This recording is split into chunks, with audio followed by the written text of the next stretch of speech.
इस साल भर आप अपने पूर्वजों के नाम से कुछ ना करो, पर इस माह में अपने पूर्वजों को याद जरूर करना चाहिए। पूर्वज हमारे पिता दादा जो अब नहीं हैं, उन सभी के नाम से कुछ ना कर पाओ तो एक घी का दिया ही जला दो घर में। कुछ ना करो तो उनके नाम की गंगा यमुना में या आपके यहाँ जो पवित्र नदियां हैं उनमें एक डुबकी ही लगा लो। कुछ ना कर पाओ तो गाय को उनके नाम की एक रोटी खिला दो। कुछ ना कर पाओ तो उनके नाम से एक दिन का, यहाँ गौरी गोपाल अन्न क्षेत्र चल रहा है, उनके नाम का एक दिन अन्न क्षेत्र करा सकते हैं। उनके नाम से जो भी पुण्य है आप और हम कर सकते हैं। उनके नाम की पोथी पाठ, यदि सामर्थ्यता है तो पोथी पाठ करा लो, नहीं तो अन्न क्षेत्र करा लो। उनके नाम से कुछ भी नहीं है, ईश्वर ने आपको कुछ के लायक नहीं बनाया, तो उनके नाम की एक रोटी गौ माता को खिला दो। उस लायक भी नहीं हो कि एक रोटी खवा सको तो घी का दिया ही जला लो उनके नाम का। मतलब कुछ भी उनके नाम का इस 15 दिन में हम सभी को करना चाहिए, 16 दिन में। तो यह पावन सा जो उत्सव है पूर्वजों के नाम का, आप जो भी क्रियाएं हैं इन दिनों में, घर में तर्पण करना, जल देना, ये सब काम पुरुषों का है। अच्छा, महिला भी गया जी में जाकर अपने पूर्वजों का आप श्राद्ध कर सकते हैं। महिलाओं को भी श्राद्ध करने की अनुमति है, लेकिन पिंडदान करने की अनुमति है, लेकिन सिर्फ गया जी में। यदि घर में पिंडदान, घर में श्राद्ध करना है तो पुरुषों को करना होगा। पिता चले गए हैं तो पिता के नाम का पुत्र करे। आप जीवन में कितने लोग परेशान हैं बताइए आप मुझे। आज मैं सारी परेशानी दूर ना कर दूं इस ज्ञान के माध्यम से तो आप कह देना। पहले ये बताओ आप जीवन में कितने लोग परेशान हैं? हाथ उठाओ, जो परेशान है वो हाथ उठा लो। सब परेशान हैं लगभग। आप किससे परेशान हैं? इनसे, श्रीमती जी से। अच्छा, वो आपसे परेशान है, आप उनसे परेशान हैं? नहीं, कुछ और बात है। जीवन में आप कहते हैं हम बहुत परेशान हैं। अच्छा, ये दास अनिरुद्ध है ना, हम बिल्कुल परेशान नहीं हैं। हम बिल्कुल परेशान नहीं हैं। क्यों?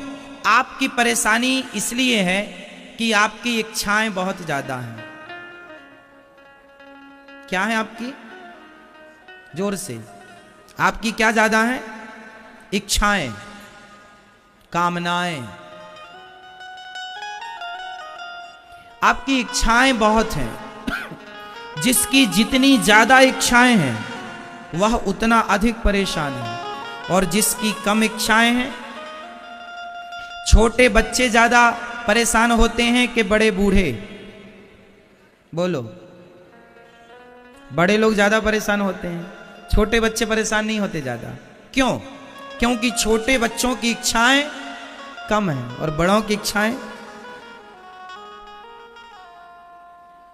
आपको परेशान ना पत्नी ने किया ना पति ने किया। आप आज तक ये ही नहीं जान पाए कि बीमारी क्या। वो डॉक्टर किस काम का जो ये ही ना पता लगा पाए कि बीमारी क्या है। भाई, डॉक्टर यदि ये पता लगा ले कि बीमारी क्या है तब तो इलाज करना आसान होता है। अब ये भी नहीं पता कि हमारे को बीमारी क्या है, तो इलाज किसका होगा?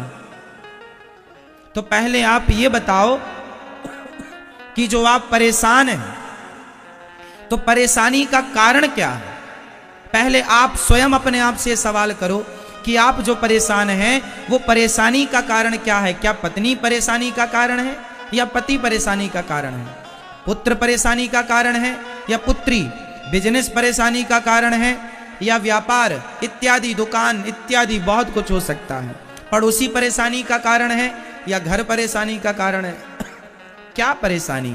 इच्छाएं जिसकी जितनी ज्यादा वह उतना परेशान। इसलिए काम बड़ा करो, नाम बड़ा करो, पैसा ज्यादा कमाओ, पर इच्छाएं कम रखो। आपका नाम बड़ा होना चाहिए, आपकी इज्जत, आपका पैसा आपके पास ज्यादा होना चाहिए, पर आपके पास इच्छाएं कम होनी चाहिए। अब आप उल्टा करते हैं। आपकी इच्छाएं तो इतनी सारी हैं और आपके पास पैसे इतने से हैं। आपकी औकात छोटी है, आपकी औकात कम है, और आपकी इच्छाएं बहुत बड़ी, सपने बड़े हैं। सपने बड़े होना बुरा नहीं है, लक्ष्य बड़ा होना बुरा नहीं है, लक्ष्य बड़ा होना अच्छी बात होती है। परंतु गलत क्या है? गलत यह है कि उस बड़े लक्ष्य की पूर्ति ना होने पर आप परेशान हो रहे हैं। अरे हमारा तो सपना ही पूरा नहीं हुआ, अब रोने लगे। अरे हो जाए अच्छा है, पर ना होए तो प्रसन्न रहो कि जितना ईश्वर ने दिया बहुत दिया। अरे हमने जो जो आज तक चाहा, सोचा, खुशी के लिए चाहा, खुशी के लिए सोचा, और हम तो कहते हैं मनुष्य के प्रसन्नता से बड़ी कोई दौलत है ही नहीं धरती पर। आपकी प्रसन्नता से बड़ी कोई दौलत नहीं है। चाहे बड़ा सोचकर प्रसन्न रहो या छोटा सोचकर प्रसन्न रहो, चाहे बड़ा नाम कमाकर प्रसन्न रहो, चाहे झोपड़ी में प्रसन्न रहो, बस प्रसन्न रहो। भी उद्देश्य क्या है? बड़ा नाम, बड़ी इज्जत भी किस लिए कमाता है आदमी? प्रसन्नता के लिए, हैप्पीनेस के लिए। हाँ या ना? हम प्रसन्न रहें, हम खुश रहें, परिवार खुश रहे। तो ये जो खुशी है ना, ये खुशी आप पैसों में ढूंढ रहे हैं। अच्छा इसमें खुशी है, इसमें खुशी, इसमें काहे की खुशी? इसमें काहे की खुशी? कागज के टुकड़ों से खुशी मिलेगी किसी को? ये जरूरत है। ये इस पैसे से ना वस्तु आती है संसार की। इस पैसे को ले जाओ आप, ये 500 रुपए हैं, 500 और ले जाओ, 1000 रुपए ले जाओ, और दुकानदार से कहना भाई साहब ये 1000 रुपए की खुशी दे दो। खुशी कोई दुकानदार दे दे तो बता देना मेरे को। आप 1 लाख रुपए लेके जाओ और बोलना भाई साहब हमें खुशी दे दो। खुशी मिलेगी? जिस पैसों के पास खुशी ऑलरेडी, उनके पास खुशी नहीं है, आपको खुशी देंगे? इसलिए यह निर्जीव है। यह क्या है मेरी मां? निर्जीव है, इसमें जान नहीं है, निर्जीव है। ये कागज का टुकड़ा है। निर्जीव चीज के लिए आप अपनों से लड़ लेते हैं, इसके लिए अपने भाई को गोली मार देते हैं, इसके लिए पत्नी को मार देते हैं, इसके लिए मां पर हाथ उठा लेते हैं, इसके लिए बाप को मार देता है बेटा, कुछ बेटे, इसके लिए। बताओ समझदारी है ये? पागल बना रहा है ये पैसा सबको। जितना पैसा आता जाएगा आपके जीवन में, उतनी ज्यादा आपकी खुशियां छीनता जाएगा। उतना ही मेरी मां जितनी जरूरत है। और जरूरत से ज्यादा धन आ जाए तो ये अभिमान ना पाल लेना कि मैं इसका मालिक हूं। धन मीन्स लक्ष्मी। लक्ष्मी के पति नारायण ही हैं। लक्ष्मी के तुम पुत्र बन सकते हो, लक्ष्मी पति तुम नहीं हो सकते। लक्ष्मी पति बनोगे तो नाश हो जाएगा। इसलिए हमारे पास ज्यादा पैसा हो, एक लड़के का ये लक्ष्य है मेरे पास ज्यादा पैसा हो, और एक दूसरे लड़के का एक लक्ष्य है मेरे पास ज्यादा प्रसन्नता हो, ज्यादा खुशी हो। बताओ किसका लक्ष्य सही है? आपके पास ज्यादा पैसा हो और आपके पास ज्यादा प्रसन्नता हो, खुशी ज्यादा हो, क्या चुनना पसंद करेंगे आप? एक तरफ पैसे का ढेर लगा है, एक तरफ खुशियों का ढेर लगा है। बताओ कौन सा ढेर चाहिए? जोर से क्या चाहिए आपको? प्रसन्नता ना, खुशियां ना? तो खुशियां पैसों में हैं, पैसों से मिलती हैं। तो फिर आप खुश रहने के लिए क्या कर सकते हैं? क्या कर सकते हैं? खुश रहने के लिए आप सब लोग स्वतंत्र हैं।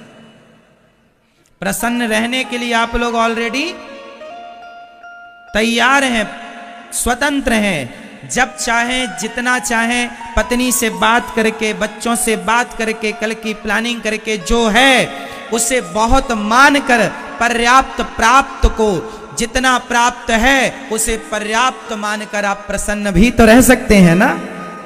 लेकिन आज होता क्या है, जितना है उसमें प्रसन्न ना रहकर शिकायतें भगवान से, हे भगवान तुमने हमें क्या दिया। बाप से शिकायतें बेटे की, तुमने हमें क्या दिया। माँ से शिकायतें, तुमने हमें क्या दिया। बहू शिकायत करती है सास से, तुमने हमें दिया ही क्या है।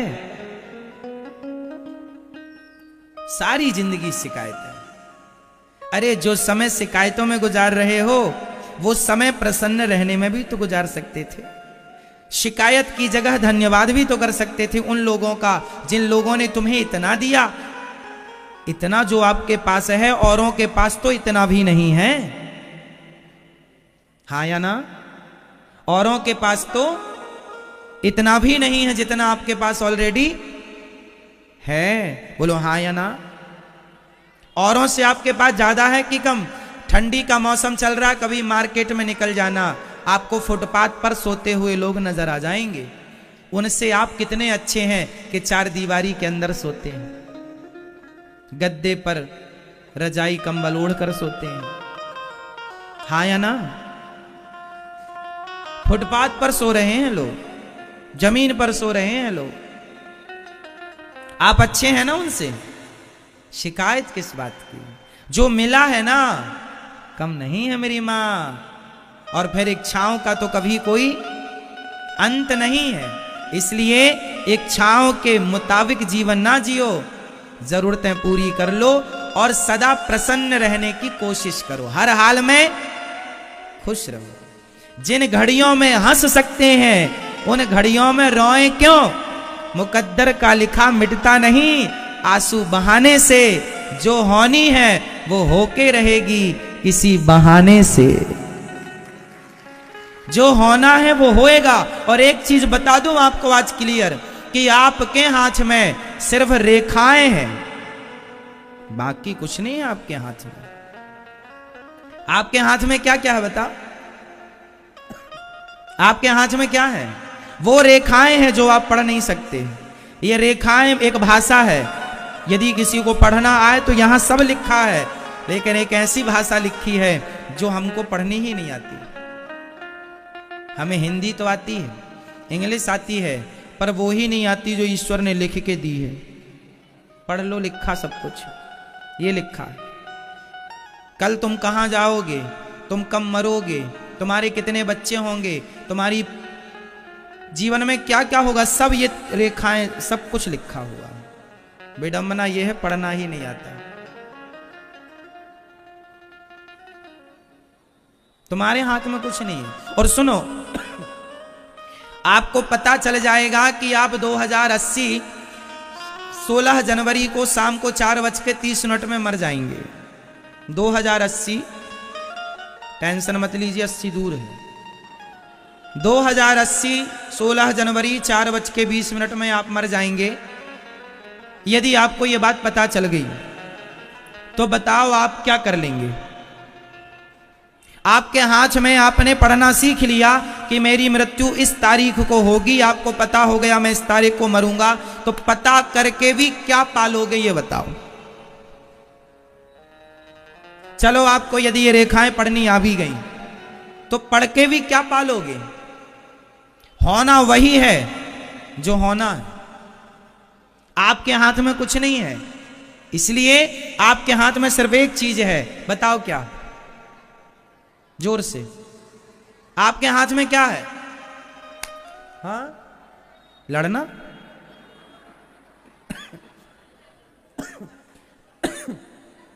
आपके हाथ में सिर्फ हंसना है, इसलिए जितना हंस सको उतना हंस लो, मुस्कुरा सको मुस्कुरा लो, बाकी कुछ आपके हाथ में नहीं है। ना दिन ना रात, ना सुख ना दुख, ना हानि ना लाभ, ना जीवन ना मरण, ना यश ना अपयश, ये कुछ भी आपके हाथ में।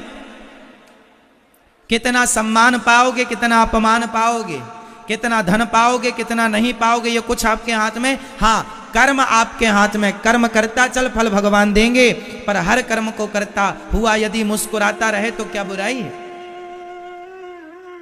किसान खेत में मिट्टी खोद रहा है और मुस्कुरा रहा है तो क्या बुराई है। दुकानदार दुकान में बैठा हुआ काम करता हुआ मुस्कुराए और काम करे तो क्या बुराई है? डॉक्टर ऑपरेशन करता जाए और स्माइल के साथ करता जाए, प्रसन्नता के साथ करे तो वो काम और अच्छा होगा। आप पत्नी के साथ बात करें, आप पत्नी के साथ रहें, बच्चों के साथ रहें, पर घर में आते ही आपकी मुस्कान और बढ़ जाए। पत्नी से मिलकर, बच्चों से मिलकर, पति से मिलकर आप मुस्कुराते ही रहें। सवेरे भी कोई आपको देखा तो सवेरे भी आप स्माइल कर रहे थे, दोपहर को कोई आपको देखे तब भी आप स्माइल कर रहे थे, शाम को किसी ने आपको देखा तो भी आप स्माइल कर रहे। तो ये अच्छी बात है कि बुरी बात है? तो ये स्माइल आपके हाथ में है, मुस्कुराहट, प्रसन्नता आपके हाथ में है। बाकी संसार में जो हो रहा है उसमें से कुछ भी आपके हाथ में है? आपकी जिंदगी आपके हाथ में है। आप कितना जिएंगे, कब मरेंगे, ये आपके हाथ में है। फिर क्यों इतना गहरा सोचते हो? फायदा क्या सोच सोच के मर गए सब। अज्ञानी है वो जो ज्यादा सोचते हैं। मस्त रहो, कर्म करो, काम करो, भगवान पर विश्वास रखो कि जिस परमात्मा ने पेट बनाया है वो पेट भरने की व्यवस्था करेगा। मैं कर्म करूं, इतनी टेंशन ना पालूं। अच्छा ये बताओ, आपने चींटी को कल के लिए रोटी इकट्ठी करते देखी? आपने हाथी को कल के लिए रोटी इकट्ठी करती देखी? चारा इकट्ठा करते देखा? बताओ मेरी मां, आपने चिड़िया को कल के लिए दाना इकट्ठा करते देखा? नहीं। एक आप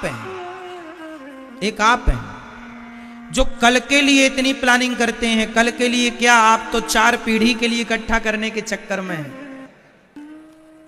4 पीढ़ी का हम इकट्ठा करके जाएं, भाई बेटे का बेटा भी खाए, इतना जोड़ के जाएं। क्यों? वो निकम्मा होगा क्या? कमा के खा भी नहीं सकता। 84 लाख योनियां हैं। कल की चिंता किसी को नहीं है, केवल आपको है। अरे जिसने कल बनाया है वो कल की फिक्र करेगा। हम ये नहीं कहते कल की प्लानिंग मत करो, करना चाहिए। कल की प्लानिंग करना है, कल की चिंता नहीं करना। चिंता करना और प्लानिंग करना अलग अलग बातें हैं, समझो। कल की प्लानिंग तो करना है, कल कितने बजे उठना है, कल कहां जाना है, किससे मीटिंग करनी है, क्या बात करनी है, क्या काम करना, कल की प्लानिंग तो करना है, समझो। कल की क्या करना है? प्लानिंग। कल की चिंता आप क्या करते हैं? आप प्लानिंग कम करते हैं, आप चिंता ज्यादा करते हैं। कल क्या होगा, हुई है सोई जो राम रचि रखा। प्लानिंग कल की करो, साल भर की प्लानिंग करो, 10 साल बाद की प्लानिंग करो। प्लानिंग करो, चिंता नहीं। प्लानिंग चिंता को आप अलग अलग समझ रहे हैं। ये हम लोग क्या करते हैं, हमारी बेटी बड़ी हो गई महाराज, शादी की चिंता है। चिंता? शादी की चिंता? अरे प्लानिंग करो, लड़का ढूंढो उसके लिए। प्लानिंग करता नहीं है, चिंता करता। तेरी चिंता करने से क्या होगा? लड़की बड़ी हो गई है तो प्लानिंग कर उसके विवाह की, चिंता ना कर। आप प्लानिंग बिल्कुल नहीं करते, चिंता पूरी करते हैं।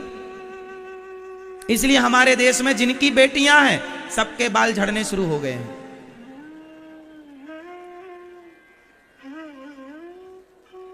बेटी बड़ी हो गई, 18 साल की हो गई तो बाल तेजी से झड़ रहे हैं। क्यों? क्योंकि प्लानिंग नहीं है कुछ, सिर्फ क्या है, जोर से चिंता। हमारे देश में प्लानिंग कम है, चिंताओं में सब परेशान है। चिड़चिड़ापन उसी से आता है, डिप्रेशन उसी से आता है, बीमारियां उसी से आती हैं। बेहतर प्लानिंग कीजिए कल की, चिंता ना कीजिए। चिंता अपने आप को समर्पित कर दीजिए भगवान पर, भगवान के चरणों में। जिसने तुम्हें बेटी दी है वो बेटी का वर कहीं ना कहीं दिया होगा, समय आने दो। बधू है तो वर भी होगा, पेट है तो खाने की रोटी कहीं तो होगी हमारी। प्लानिंग करना है, ना कि चिंता। और भगवान अजगर करे न चाकरी, पंछी करे न काम, दास मलूका कह गए सबके दाता राम। पालनहार भगवान ही हैं, पर पता नहीं हम लोग कब ये जरा सी बात समझेंगे, जरा सी बात जानेंगे। मेरे चाहने से कुछ नहीं होता। आप चाहते हैं कि ऐसा हो जाए, काश ऐसा हो जाए, ऐसा हो जाता तो अच्छा होता, पर कई बार वैसा नहीं होता जैसा आप चाहते हैं। होता वैसा ही है जैसा भगवान चाहते हैं। इसलिए आप वैसा ही चाहा करो जैसा भगवान चाहते हैं। आप वैसा मत चाहा करो जैसा आप चाहते हैं, क्योंकि आपका चाह कभी नहीं होना और भगवान का चाह सदा होना है। तो हम चाह कर क्यों परेशान हो? हमारा चाह कभी ना होगा, बोलो हाँ या ना। कभी होता है आपका चाह? आपका चाह कभी नहीं होता, सदा भगवान का चाह होता है। इसलिए तुम चाह ही ना करो ना, अपनी चाह को भगवान की चाह में मिला दो। चाह गई चिंता मिटी मनवावे परवाह, जिसको कछु ना चाहिए सो ही साहंसाह। जो फिर जैसे रखे राम जी रहना चाहिए, और सीताराम सीताराम। उनकी मर्जी में अपनी मर्जी मिलाओ, तेरी मर्जी का मैं हूं गुलाम, ओ मेरे अलबेल राम। अब जो आप चाहेंगे वो हम करेंगे ना, हमारा कोई नहीं। कर्म हम करें, प्लानिंग हम करें, पर बाकी सब काम ठाकुर जी कर रहे हैं, ये भाव बनाओ। फिर आप क्या हो जाएंगे? चिंता मुक्त हो जाएंगे। तो आज से चिंता नहीं करेंगे। कितने लोग नहीं करेंगे? परेशान आप जो लोग कह रहे थे हम परेशान हैं, कोई परेशानी नहीं है आपके जीवन में। व्यर्थ में आप सोच सोच के परेशान होएं तो उसका हम और भगवान क्या करें? मैं आपकी तरह सोचता ही नहीं हूं। मुझे पता है कि जो हो रहा है वो भगवान की इच्छा से, और जो होगा वह भी। मुझे कोई गाली देता है तो मैं परेशान नहीं होता, क्योंकि मुझे पता है कि ये गाली भी दे रहा तो कहीं ना कहीं ठाकुर जी की इच्छा। कोई बात नहीं, कोई पाप बन गया होगा तो गाली दिला के ठाकुर जी धुला रहे हैं, पाप यही साफ करा रहे हैं। इसलिए परेशान होने का नहीं, पॉजिटिव रहो, मीन्स सकारात्मक रहो, अच्छा सोचो। आपके लिए कोई बुरा सोच रहा है, उसका थॉट है, सोचने दो, अपने को अच्छा सोचना। हमें विश्वास इन पर है। हम अपने हाथों पर भी कम विश्वास करते हैं, क्योंकि हाथ तो सबके पास है, पर उनके हाथ ज्यादा अच्छे हैं जिनके हाथ में भगवान का हाथ होता है ना।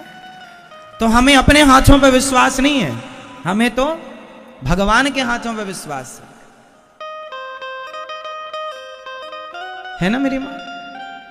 अर्जुन जो बाण चला रहे थे ना महाभारत में, वो बाण 10 कदम दूर जाके गिर रहे थे। वो सारे बाणों को शक्ति कौन प्रदान कर रहा था? भगवान श्री कृष्ण कि सुदर्शन। आज मैं बोल रहा हूं, ये दास अनिरुद्ध बोल रहा, तो क्या ये हमारी वाणी है? 3.5 घंटे रोज मैं आपको कथा सुनाता हूं, क्या ये किसी इंसान की ताकत हो सकती है? नहीं, ये भगवान की विशेष कृपा है। ये वो चाह रहे हैं इसलिए ये हो रहा है। मैं आपको कथा रोज सुनाता हूं, सुबह से लेकर के शाम तक केवल सेवाएं करता हूं। ये मेरे बस का नहीं है, ये ठाकुर जी करा रहे हैं, भगवान जी करा रहे हैं, हो रहा है। हम निमित्त हैं, हम नाचने वाले हैं, भगवान नचाने वाले। जहां ये ज्ञान होगा जो हम आपको बता रहे हैं, वहां आपकी परेशानियां खत्म हो जाएंगी। जहां आदमी ये मान लेता है मैं कर रहा हूं, वहां भगवान साथ छोड़ देते हैं, चल तू ही कर ले भैया। जहां भक्त ये कहता प्रभु हम नहीं कर रहे हैं, आप हो करने वाले, तब भगवान पकड़ लेते। द्रौपदी ने कहा कि अर्जुन बचाओ, भगवान बोले चल कर ले अर्जुन से गुहार। द्रौपदी चिल्लाती रही अर्जुन बचाओ अर्जुन भीम, भगवान अच्छा अच्छा तुझे पतियों पे भरोसा, बुला ले। कोई नहीं आया। मतलब क्या हुआ, अर्थ में क्या निकला? दूसरों को बुला के समय वेस्ट करने से क्या फायदा? आए नहीं, दुनिया के लोगों को आनी नहीं है, बल ही नहीं है दुनिया के पास। सबके बल कौन है? भगवान से बड़ा किसका बल होगा? इसलिए आप लोग नेताओं पर विश्वास कर लेते हैं कि हमारी पहचान तो फलाने नेता से है, नेता से है। साहब वो नेता का पद भी 5 साल का है। 5 साल के लिए जो उस गद्दी पर बैठा है उस पर आपका इतना विश्वास है, और जो सदा के लिए उस पद पर अभिषिक्त है उस पर आपका विश्वास नहीं है।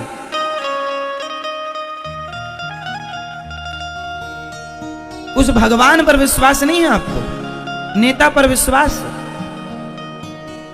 इसलिए भगवान पर विश्वास करना सीखिए।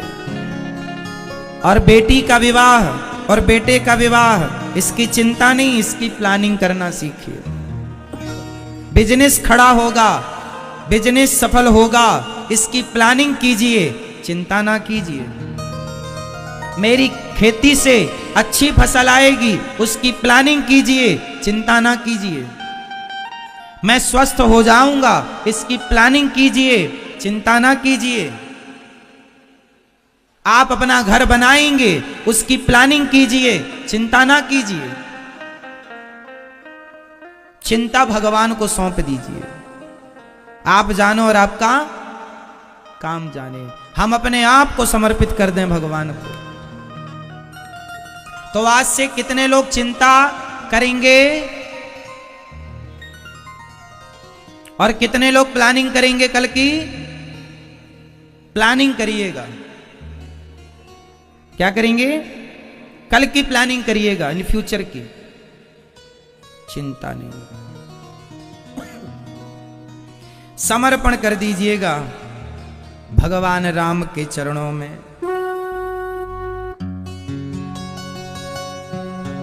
क्या कहेंगे भगवान से? तेरी मर्जी का मैं हूं गुलाम, हो मेरे अलबेले राम। तेरी मर्जी का, मेरी अपनी कोई मर्जी नहीं, मेरी अपनी कोई इच्छा, मेरी अपनी। अच्छा एक बात बताओ, एक लड़की एक लड़के से प्यार करने लग गई, परंतु उसके पिता ने उसका विवाह किसी और लड़के से कर दिया। वो किसी और उसको चाहती थी, पर विवाह कहीं और हो गया उसका। अब बताओ उस लड़की के साथ अच्छा हुआ या बुरा हुआ? बता पाना कठिन है। समझो, हम गलती यही करते हैं, हम किसी को चाहने लग जाते हैं, फिर वो हमें नहीं मिलता तो हम रोते हैं। इसलिए कहता हूं किसी को चाहो ही मत, जो भगवान दे दें उसको चाहो। अपनी पसंद नहीं, हमारी कोई पसंद नहीं। भगवान से कहो कि हे प्रभु, जो लड़की आप देंगे, जो लड़का आप देंगे हमें वो पसंद है, क्योंकि हम जिस पर हाथ रखेंगे वो हमें मिलना ही नहीं है, क्योंकि आपकी इच्छा पूरी होनी ही नहीं है, आपका चाहा होगा ही नहीं, होगा तो भगवान का चाहा। इसलिए अपनी चाहत खत्म करो। आपकी जो अपनी इच्छाएं हैं यही आपके दुख का कारण है। इसलिए अपनी इच्छाओं को समाप्त कर देना ही समझदारी है।